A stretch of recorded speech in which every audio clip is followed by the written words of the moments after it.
Can you hear me now? তোমরা আমার কথা শুনতে পাচ্ছো? জি sir. Okay. It's really difficult because I mean this is something I can't do anything. It just gets disconnected. তো ঠিক আছে, আমি আবার আমার আলোচনায় আসছি যে বাউন্ডারি লেয়ার আমরা মাঝে মাঝে যদি চিন্তা করি যে if it is a vertically heated surface, তখন যেটা দাঁড়াচ্ছে যে এটা হচ্ছে heated surface. So obviously যখন heated surface এর কাছের বাতাসগুলো it will be heated, and once it is heated it becomes lighter, so it will start to move upward. So when it starts to move upward, obviously there is the tendency of vacuum, so obviously that will attract more fluid to move in towards there, and this particular motion will continue. If this system is active, you can expect some sort of layer of the fluid which is created around this heated surface, and then we can call it a boundary layer as before. However, in this case, there is a velocity, but the velocity is not a forced flow. This velocity is created as a result of this natural convection that is happening. And in this case, the gravity G plays a very, very important role. Had there been no gravity, there would have been no flow like this, because it is the gravity due to which this lighter fluid will move up. If you did the experiment in zero gravity situation, there will be no such flow happening at all. So to analyze this flow, it is exactly similar to the previous forced convection process. What we do, we say that H is a function of all of these quantities. And I'm sure you can remember these four quantities: mu, rho, K, and Cp. These are the fluid properties. Okay? Some properties are the fluid properties, and some are flow properties, some are geometrical scenario. So mu, rho, K, and Cp, they are the fluid properties. And then L stands for the geometrical feature. It is a representative or some sort of characteristic linear dimension pertaining to that particular geometry that we are studying. Delta T obviously has to be there because that is the prime quantity which causes these things to happen. So delta T comes into picture. There is an interesting quantity. G is obviously has to be there because without the G, nothing will happen. So clearly, we've got all those things. I will stop in 10 minutes and then that will be the end because, the time will be, oh no, after that I'll start again. So there is another quantity beta, which is coefficient of thermal expansion, which takes into account that what is the expansion of the fluid due to 1 degree centigrade rise in temperature. So all of these quantities, we can see how many are there: 1, 2, 3, 4, 5, 6, 7, 8, plus another one, 9. So you're talking about 9 variables. And if you follow the same method, exactly the same method, you will come up with another relation which is similar to the previous one. And I'm sure you have come across this term. So in this case, we are relating the H value, which is expressed via the Nusselt number Nu, and then you've got the Prandtl number, which we already know. And a new quantity that comes up is called the Grashof number. It's not a very nice number because it is a combination of so many different quantities. Some of them are squares, some of them are cubes. So it's quite difficult to remember. But again, this is the most important quantity when you are analyzing natural convection heat transfer. And again, ultimately from here, you need to do loads and loads of experiments and then plot the quantities in the form of Nusselt number versus GRPR, and then find out these quantities M, N, and C by matching with the experimental quantities. And this is again an empirical equation. Now, you already know that there are many equations available. I think the number of equations changes for different flow scenarios, different geometries, different temperature conditions. So the number of equations are virtually, I think, of the order of hundreds. And even now, all the scientists who are involved in this kind of research, they propose their own equations when and whenever a new study is conducted. It's a common practice. But end of the day, the story is you find out the appropriate equation for your application and then use it to find out the Nusselt number. And this is again an interesting example. Can I just ask you to read through the question quickly, and then I'll ask you just one question.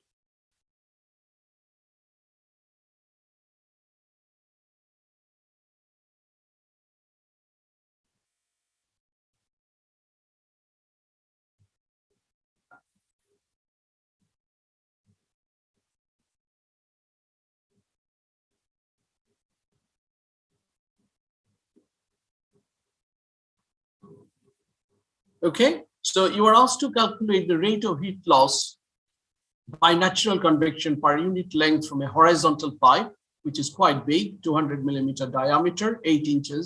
The surface temperature 280. It is perhaps transferring hot steam in a power plant, and it's a room temperature 20 degrees. And you are asked to calculate the heat loss from there per unit length.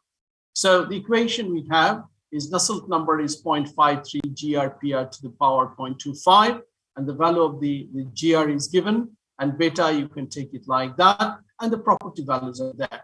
So it's not a difficult thing. What you have to do, you have to find out the value of the GR from the information. PR is already given, and find out the value of the Nusselt number. Once you find out the value of the Nusselt number, you can apply Q equals to HA delta T, because Nusselt number basically is the value of the H. My question is, do you remember doing this kind of problem recently? This kind of problem was in ME-305. ME-305. তো তোমরা সবাই করেছো তো এই ধরনের problem, তাই না? Yes, sir. আচ্ছা, সো এটার সবচেয়ে বড় প্রবলেমটা কোথায় ছিল এগুলো করতে যেয়ে? কোন জায়গাটাতে ডিফিকাল্টি মনে হচ্ছিল? Grashof number calculation, because it's a basic ওটা অনেক বড় ছিল স্যার। অনেক বড় নাম্বার, সো এটা অনেক বড় হতে পারে, অনেক ছোট হতে পারে। So calculating the Grashof number is a tricky bit, but all the rest is fairly straightforward, and you can do similar problems when and whenever needed. So to sum up these, আমি just পরের স্লাইডটা দেখাবো। Again আমি প্রশ্নগুলো up to this আজকে পর্যন্ত যা পড়াবো এটুকু আমি, বা up to this at least I shall send it to you via Google Classroom or through ClassRep. I'll do that today. So তারপরে তোমরা নিজেরা করে নিতে পারো। So basically, after this little discussion on this, conduction and situation, what we know is this, that when it is a conduction problem, and if you know the geometry very well, K value and delta T, you can actually do loads of calculations, equations. And these equations in the conduction heat transfer textbook, you can find there are hundreds, thousands of equations there. And some of the equations can be very, very messy, not impossible. On the other hand, if you come to the convection analysis, you have already appreciated that we need to calculate the H value. I think my internet is again, can you hear me?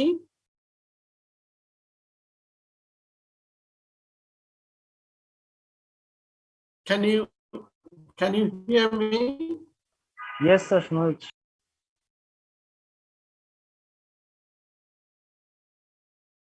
Okay, fine. Convection or natural convection, and used an appropriate equation from a standard textbook. And the standard textbook would be, let's say, one of the textbooks is the textbook by Hallman or in Propera, whatever. What I would suggest that you can also count which site you are following, because nowadays anybody can create their own site, and do not just use anything.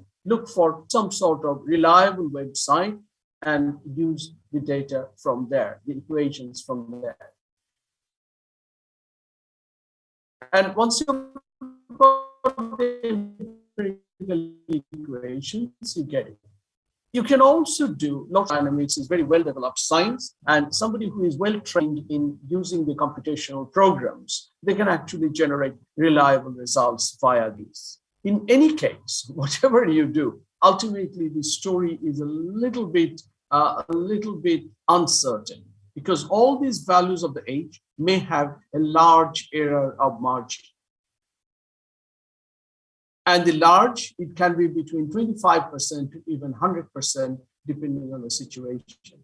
So for example, you have used an equation which is giving you the heat transfer coefficient of 10 watt per meter square per Kelvin.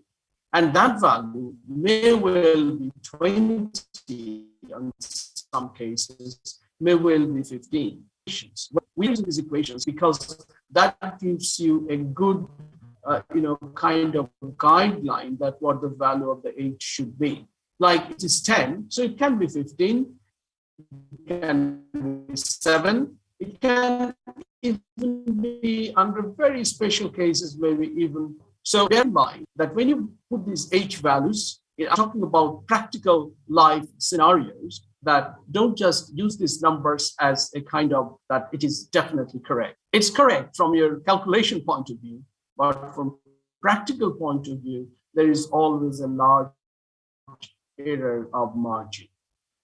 If you're doing some calculations in your practical life and where you are asked to do some heat transfer analysis, you may need to do it. I have come across many of my students in the past who works in industries, and they had to do some age calculations. It's a very common thing. And asking, okay, look up equation which is best for you. But remember, that's not a sacrosanct. That means it is not 100% correct.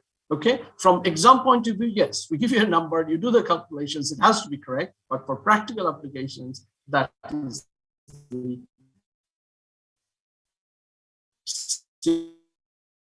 scenario. Okay, so this is the beginning part. So I'll be speaking less than 10 minutes. We'll talk about the things. Okay, just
Okay, I think I'm going to start again. Recording in progress. Okay, I hope you can hear what I'm saying. Yes. Yes. Okay, so this is what we do. So with this little bit of background analysis, let's move on to our main topic, which is the heat transfer in fins. And in the study of the heat transfer in fins, it is a case of a combined conduction and convection. The first bit is conduction, obviously, and then the heat loss to the environment is by either forced or natural convection. Radiation will also be present, but this is not considered in our analysis. So this is what is a fin. So you've got just a cross section of it. We want to ensure that heat is lost as soon as it comes out, because it's not it's not something we want. That we don't want it to be heated too much. And the fins can be of many different designs. And in this particular case, it shows the things very nicely. So it shows that the Q coming to the center is QF, and this is the convection heat transfer from the surface, etc., etc. And these are the two examples. This is a straight fin with rectangular cross section, and this is a pin fin. There are many, many different designs. So what do we do? Let's go a little bit inside and try to understand what goes on. So what happens here is, if you have a fin, so obviously, had there been no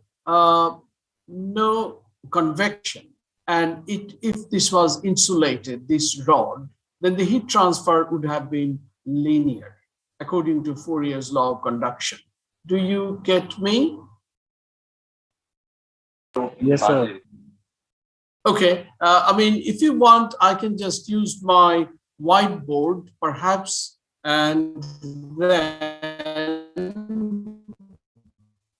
yeah, I'll probably use a whiteboard and then just take you through this bit more clearly. So let's see the whiteboard works. And then if I go to, so I need to stop share this, stop sharing this screen. And then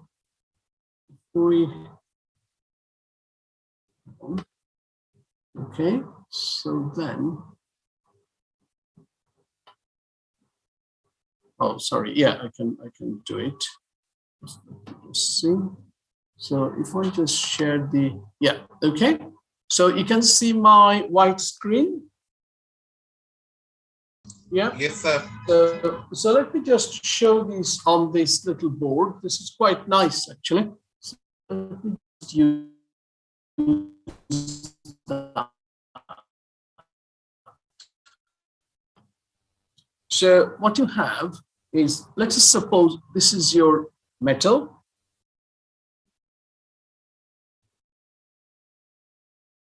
Make it, okay. And then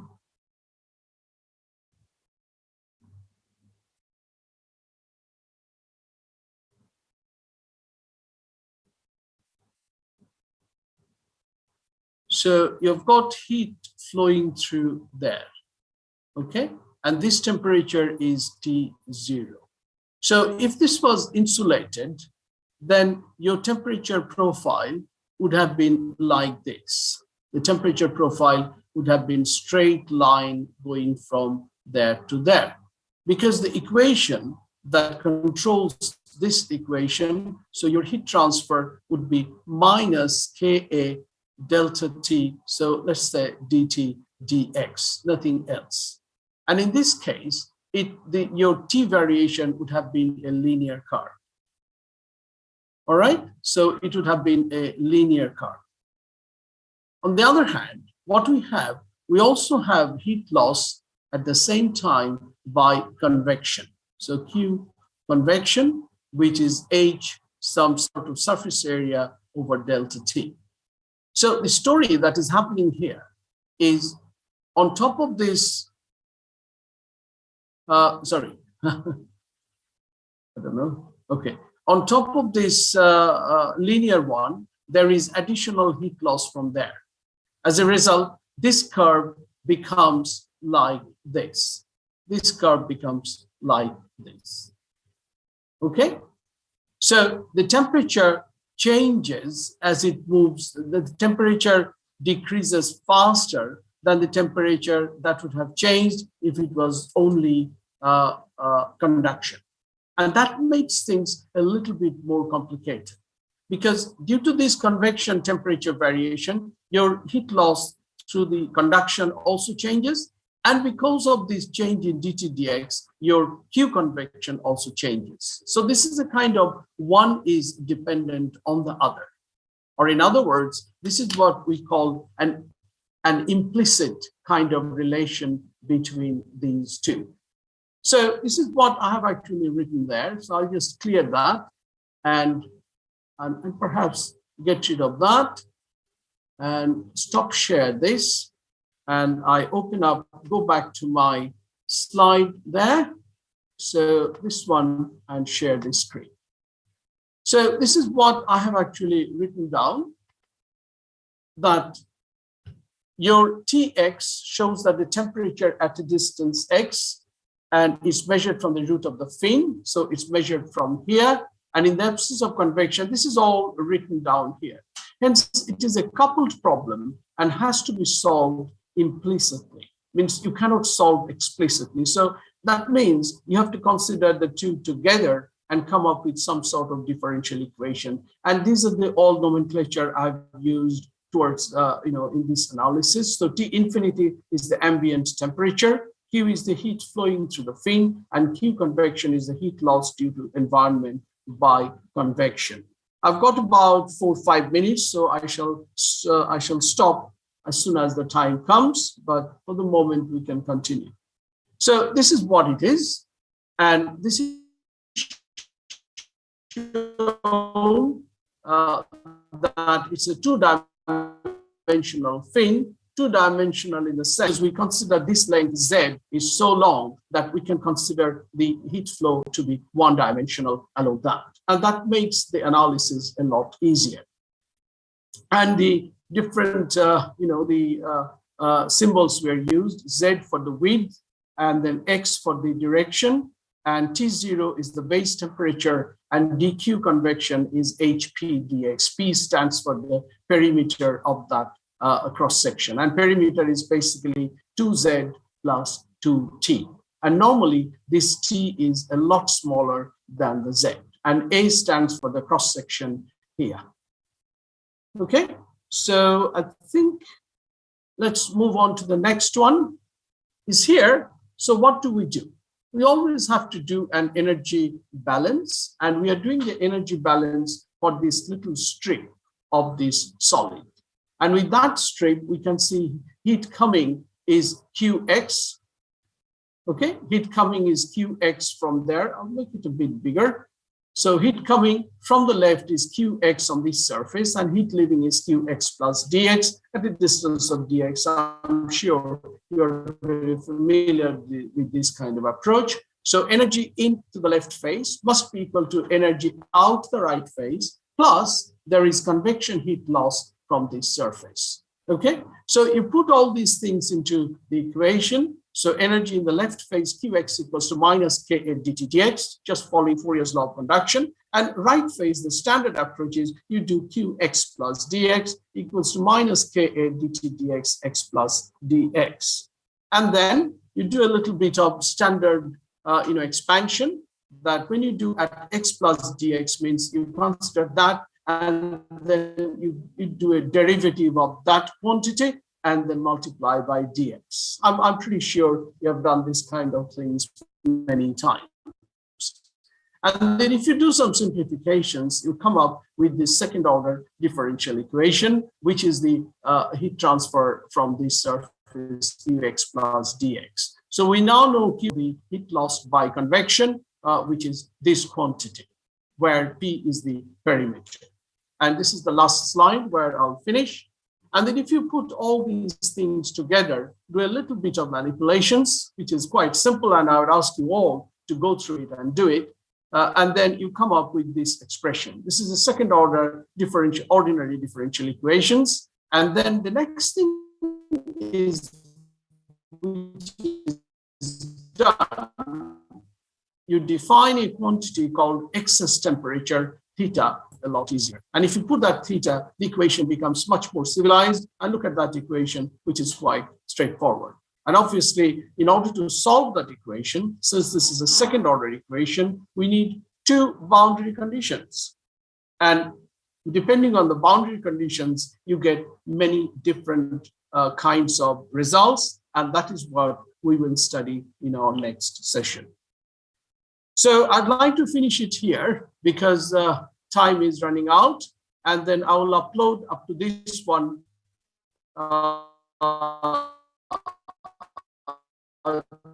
to Google Classroom, and also, if necessary, I shall publish. I don't have any time to discuss, but I would strongly suggest that you do all the problems, just 3 simple problems before the next class, that we must move at the same speed. Any quick question?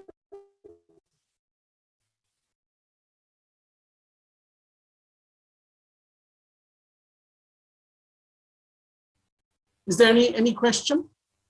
Okay, ending, and I shall see you next week, next Sunday morning. Assalamu alaikum, sir. Wa alaikum assalam, and goodbye. Sir, assalamu alaikum. Wa alaikum assalam. Sir, Recording stop.